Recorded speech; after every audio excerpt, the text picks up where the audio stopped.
Olá pessoal, tudo bem? Meu nome é Giovanni, sou o fundador da comunidade de Vida e Aliança Corpo Profético. Estou aqui na nossa sede comunitária, na onde eu moro, e estou aqui para gravar uma série de vídeos aí a respeito das virtudes morais. Nós tínhamos prometido a alguns conhecidos, amigos, pessoas que fazem curso aqui conosco, que nós faríamos essa série então de vídeos.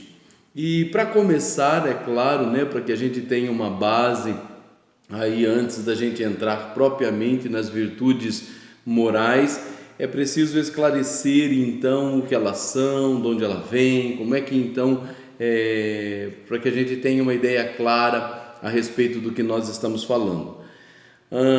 Nós chamamos as virtudes infusas, né? Nós dizemos que as virtudes infusas estão dentro daquilo que chamamos de potências sobrenaturais.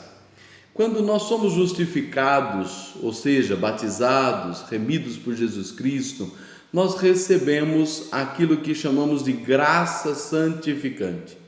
Porém, a graça santificante, quando ela é dada à nossa alma, colocada, infusa na nossa alma, ela é dada para que nós nos tornemos, então, filhos de Deus e tudo mais, todos os efeitos da graça santificante.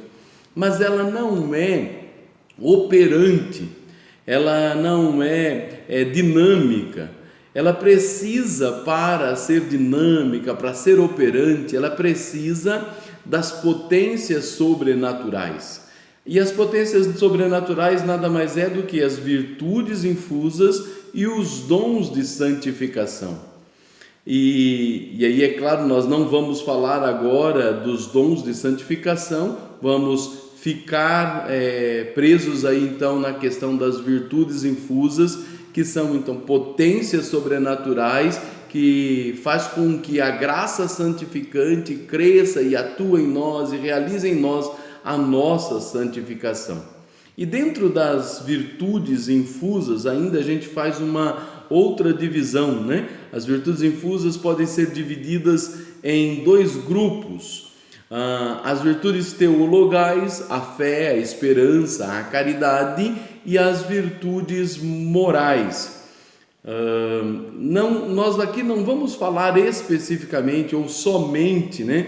Não vamos falar somente das virtudes cardeais, que são as 4 virtudes morais aí principais, que é a justiça, a prudência, a fortaleza, a temperança. Não vamos ficar só nessas 4 virtudes cardeais. Nós vamos falar daquelas virtudes que estão orbitando, aquelas virtudes que estão girando em torno dessas virtudes cardeais. São virtudes que complementam, virtudes que vêm agregar, né, essas virtudes cardeais, e nós estaremos falando justamente dessas virtudes. São Tomás de Aquino, na Suma Teológica, chega a citar 54 virtudes morais. É claro que nós não vamos falar de todas elas aqui nessa série de vídeos, mas vamos falar de algumas das mais importantes e de uma forma também bastante sintetizada, bastante resumida, porque frisando, né, ou pelo menos tendo como alvo aquilo que é mais objetivo, mais importante para nós, mais necessário para nós sabermos a respeito das virtudes, para permitirmos que esta graça que nos é dada tenha então um efeito maior, tenha a sua atuação na nossa alma. Importante a gente ter uma definição então dessa graça aí, dessas virtudes infusas. O Rui Marim, baseado naquilo que diz São Tomás de Aquino, ele define as virtudes infusas da seguinte maneira: são hábitos operativos infundidos por Deus nas potências da alma para dispô-las a obrar segundo os ditames da razão iluminada pela fé. Veja, o que está dizendo aqui Rui Marim? Diz para nós que as virtudes infusas são hábitos operativos. Hábitos, você sabe que é habilidades que a gente vai adquirindo, né? No caso dos hábitos naturais, nós adquirimos os hábitos a partir de exercício, a partir de uma repetição, conforme eu vou treinando a alguma coisa, ao realizar uma obra, realizar uma tarefa, eu adquiro então aquele hábito. Quando nós falamos das virtudes infusas, dizemos que elas são hábitos operativos, não podemos confundir então com aqueles hábitos naturais, porque existe o que nós chamamos de virtudes naturais, né, ou adquiridas, que são virtudes que nós vamos adquirindo à medida em que nós vamos treinando, exercitando essas virtudes. Quando nós olhamos, por exemplo, lá para Sócrates, Platão, Aristóteles, eles já citam virtudes naturais, a virtude da fortaleza, da prudência, da temperança, mas de uma forma natural, ou seja, o homem pode adquirir essas virtudes mediante treino, mediante então um esforço pessoal, uma repetição daqueles atos, até que esses atos se tornem para eles fáceis. Por que então é chamado de hábitos as virtudes infusas? Porque ela nos dá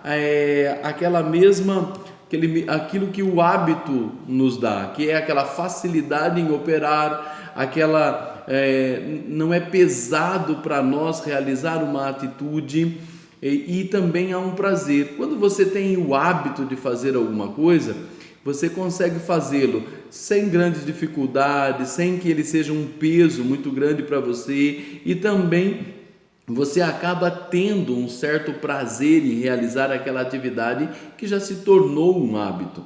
Assim também as virtudes infusas, apesar de ser dada por Deus, de não ser adquirida mediante um exercício, ela também provoca em nós essa realidade, essa facilidade em operar, essa facilidade em fazer, esse prazer em realizar aquela obra e de fazer de tomar aquela atitude e tudo mais. Então, vai dizer que ela é um hábito operativo infundido por Deus nas potências da alma, ou seja, infundido por Deus na nossa inteligência, na nossa vontade, e dispondo então a nossa inteligência, a nossa vontade para fazer obras não segundo a razão humana. Veja outra diferença aí das virtudes naturais. As virtudes naturais nos levam a realizar obras segundo os ditames da razão humana. Quando nós falamos das virtudes infusas ou sobrenaturais, ela nos leva a realizar obras não somente segundo a razão, mas segundo a razão iluminada pela fé. Ou seja, a fé que ilumina a minha razão, e vou agir pelas virtudes infusas segundo essa iluminação da fé na minha razão. Ela é então algo muito maior, muito infinitamente maior do que as virtudes adquiridas ou as virtudes naturais. Então, irmãos, nós vamos estar falando sobre essas virtudes aqui, e é claro que nós vamos trabalhar a partir das cardeais e vendo as outras que a compõem.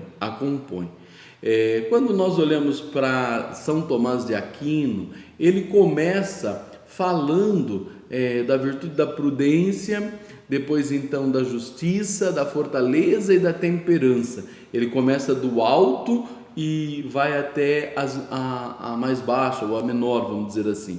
Nós vamos fazer um trabalho, uma meditação contrária. Nós vamos começar pela virtude da temperança, até por conta que eu vou estar utilizando, dessa formação nossa aqui em outros cursos, e essa forma de reflexão, desde a menor para a maior, vai facilitar para nós as outras reflexões.